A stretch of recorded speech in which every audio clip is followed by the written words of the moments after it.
is up, YouTube? Welcome back to the channel. So today is pretty much a quick in and out how-to video of pretty much how to get your NaT running if you have a 2JZ GE non-VVTi cylinder head you're running.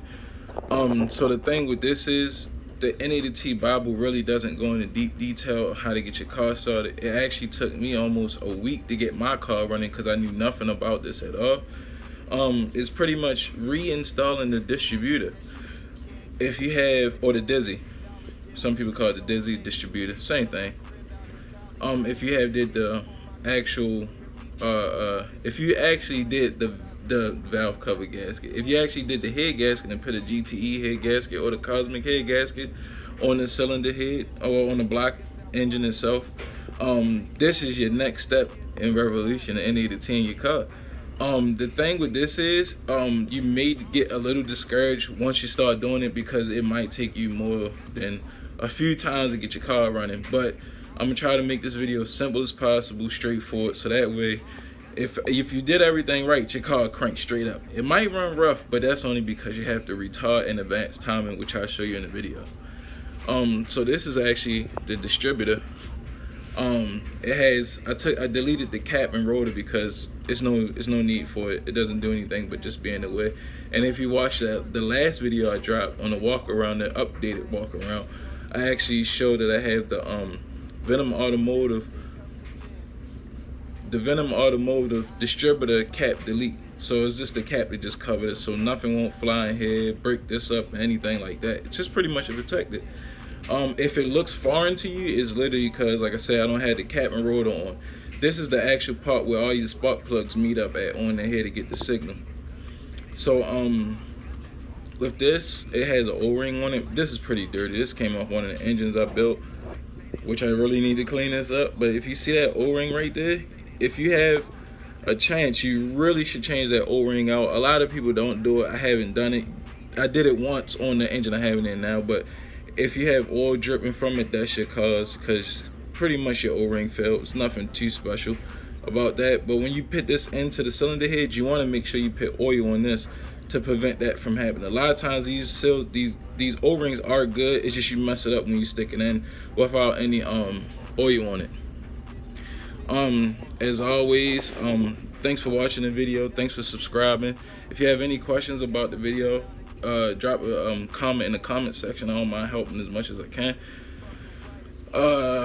And it's pretty much, like I said, self-explanatory. I have a few diagrams, well, 2 diagrams I dropped, so that way if what I'm showing you doesn't really help you, that actual diagram that I'm about to post up, it pretty much had the information. The key to this is make sure that your timing is on point. It don't matter how good you set the distributor, the Dizzy, the car won't start up. It just won't if your time is not right. So it's simple as that. The crankshaft, the camshaft pulleys, you want to make sure those are top dead center to the backing plate. On the crankshaft, you actually want to make sure that's lined up. The white notch is lined up on the 0 on the backing plate on the timing belt cover. Once all 3 of those are lined up properly, then you have at your distributor. Make sure you pull your distributor out when you do it. It's just, for some reason, it makes it a little easier to turn that crankshaft pull. However, you can delete this completely by using a camshaft position sensor. Actually, camshaft position sensor. It does take a little bit of extra work. You do have to like weld a bong or something like that onto the engine cylinder head. But me being me, this right here, simple, in and out. As far as the looks, it doesn't look bad at all once you get the cap on it. So Venom Automotive sells it, Drift Motion sells it, and there's some other companies that sell it. So it's not like it's a specially made part and it's hard to get. So it'll probably run you almost close to like $100 almost, but it's well worth it. It's a nice look. And like I said, the reason why this is going on now is because you're either running either one or the other or both. You're running a GTE ECU or GTE ECU or the core pack upgrade. So now you got to deal with this. Like I said, it's not hard. Don't get discouraged. The main key, take your time and make sure that your actual timing is actually set properly.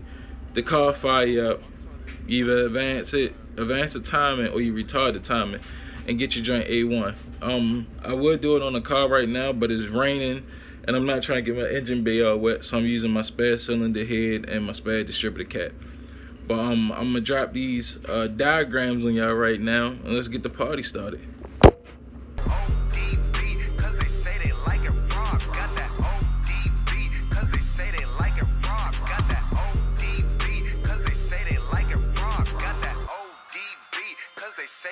Alright, so this is the actual distributor cap on the NaT setup. Once you do the GTE ECU, if you run the GTE ECU or core packs of that nature, this actually isn't a distributor anymore. It acts as a camshaft sensor. So you gotta kind of get this thing in the ballpark range of actually, you know, being properly set. So the way that you actually set this is, you come over here. So if you see this notch, you gotta line this notch up with that actual notch right there. So you gotta line this up, this notch, with that marking right here. So that's about, it's about dead center. It won't be exact.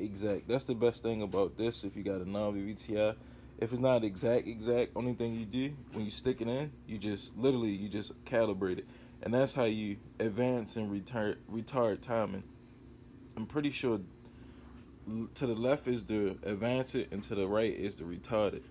So the catch with this is, when you actually stick it into the cylinder head, it is going to actually twist. This one might not twist because I don't have my camshafts in, but it's actually going to twist.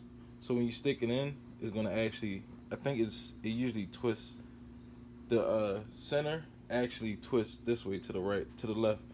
So the easiest way to do it, it's the easiest way. You set it as best as possible, which is like right about here, and then you actually go on this. You take the cap and the rotor off, and mine's is marked in a different place because I had mine's advanced to like 10 or whatever. So that's why my marking is here.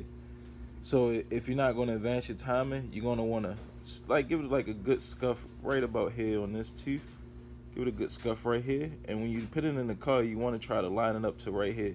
So what you're doing is, instead of the markings being here now, while it's inside the engine block, inside the cylinder head, you put the markings here. So that way, when you stick it in, only thing you had to do now is just line your markings up, which is right here and right here. That's literally the easiest way. You might not get it on like the first time. It usually take me like 3 times when I first started. I get it on the first time now. This bolt right here is actually a 12 millimeter.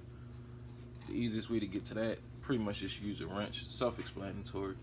What you do want to try to do is change this O-ring. If you have a spare O-ring or a new one, change it out. And before you actually stick it in, to keep the O-ring from breaking on you, you just rub a little bit of oil on it. So what you do when you stick it in, yeah, like I said, this one won't. This one, it might do it. Let's see.